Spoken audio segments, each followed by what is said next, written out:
Okay, picture this, an entire continent just buzzing with electricity. And then, bam, in just 1/10 of a second, everything goes dark. The biggest machine humans have ever built, our entire electric grid, just collapses. I mean, how is that even possible? So, yeah, what does happen when this massive continent-spanning machine just dies? To really get it, we've got to zoom in on that one tiny, incredibly brief moment where everything goes wrong. We're talking about a total collapse in less time than it takes you to blink. It's almost instant.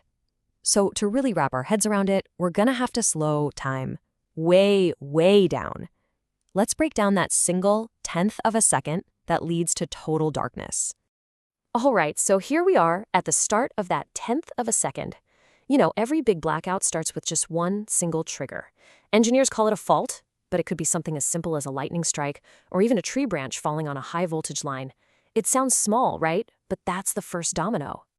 And this is where the real trouble begins. That single domino tips over millions more.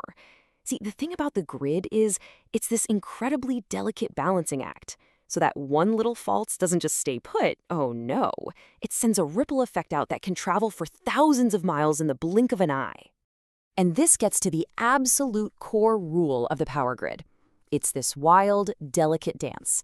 The amount of power being made has to perfectly, and I mean perfectly, match the amount of power being used, down to the millisecond. If that balance gets thrown off by even a tiny bit, for just a split second, the whole system starts to tear itself apart. It's just chaos. Okay, so let's zoom in even further. We're talking about the very first millisecond after that fault happens. What goes down? Well, you get a short circuit, and right away, the voltage on that one power line just plummets to basically zero. And what does electricity do? It's like water, right? It always follows the path of least resistance. But in this case, that path is now a dead end. So all that power has nowhere to go, and it creates what's called a fault current, this absolutely massive, violent surge of electricity, all rushing towards that single short circuit. A great way to think about it is like a dam bursting. Imagine a new hole just blows open. The water doesn't wait around, it just rushes through with incredible force. That's exactly what the electricity is doing. It's surging into this new easy path, and it completely overwhelms that part of the grid before any of the physical safety systems can even begin to move. And the scale of this thing is it's staggering. We're talking about a surge that's 20 times the normal output. For just a few milliseconds, the gigantic generators that power our entire world are pushing out more than 20 times the amount of current they're built to handle. That is an insane amount of raw power. But the grid doesn't just sit there and take it. No way. It's designed to fight back. It has its own set of built-in automated reflexes, almost like a nervous system that responds at superhuman speeds. So how does it do that? Well, these reflexes are controlled by these little devices called protection relays. And you can seriously think of them as these tiny, super-aware electronic brains. They're scattered all across the grid, and their only job is to constantly measure the flow of power and voltage, just looking for anything that seems even a little bit off. And these things are fast. I mean, look at this timeline. That huge fault current surges in the first millisecond. By about 30 milliseconds, that's faster than a blink, the relays have already detected the problem. And then, by 60 milliseconds, they've already sent the command to a massive circuit breaker to trip, physically cutting off the damaged line from the rest of the grid. It's basically the grid's version of you pulling your hand away from a hot stove. You know how your hand jerks back before your brain even processes the pain? That's what's happening here. It's an automatic, instinctive act of self-preservation. It isolates the damage long before any human operator could ever hope to react. Okay, so the broken part is cut off. Problem solved, right? Nope, not even close. The battle is far from over, because now the entire grid is out of balance.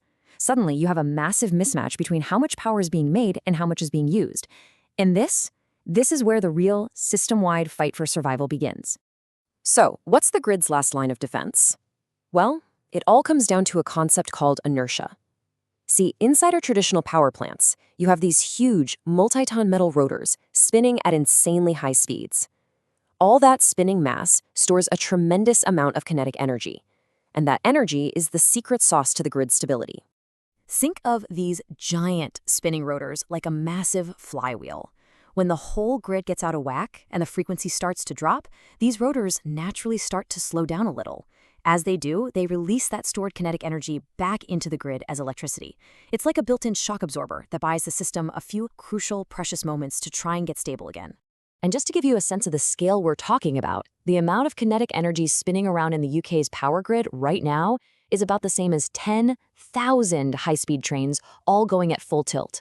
And all of that immense energy is perfectly synchronized, all working together just to keep our lights on. It's mind-blowing. But even all that inertia can only do so much. You see, the grid's health, its heartbeat, is measured by its frequency. In the UK, that's a steady 50 hertz. But as the system gets more and more strained, that heartbeat starts to slow down. If it drops below a critical point, say around 49 hertz, power plants start to automatically disconnect themselves to keep from getting destroyed. And this is the final cascade, the death spiral. It's like a ballet of self-preservation. Every time one power station leaves the stage to save itself, it just puts more strain on the ones left behind. That makes the frequency drop even faster, which causes more power plants to drop out, and on it goes. If nothing stops it, that's it. Total blackout. So, okay, that's the mechanics of a blackout. But what does all this mean for the future? Well, our power grid is changing, and it's changing fast. We're shifting away from those big, heavy, spinning hunks of metal in power plants and moving towards renewables like wind and solar. Think about it like this. The old mechanical grid relied on the brute force, the sheer physical mass of those spinning rotors for its stability. It was heavy and slow to change. But the new digital grid? It's powered by wind and solar, which don't have any of that spinning mass, none of that natural inertia. Instead, it relies on super-fast digital electronics, these things called inverters, that can respond in microseconds. And that right there is the fundamental trade-off we're making. We're giving up that slow, steady, stabilizing force of pure physical mass. But what we're gaining is the lightning-fast reaction time of digital reflexes. The grid is kind of evolving from a heavyweight boxer into a super nimble martial artist. So, this really leaves us right in the middle of a huge experiment. We're swapping out the raw physics of spinning metal for the complex logic of computer algorithms. And the big question, the one we all have to wonder about, is this. As we make that switch, will our future lights stay just as steady, or are they going to flicker on the edge of darkness?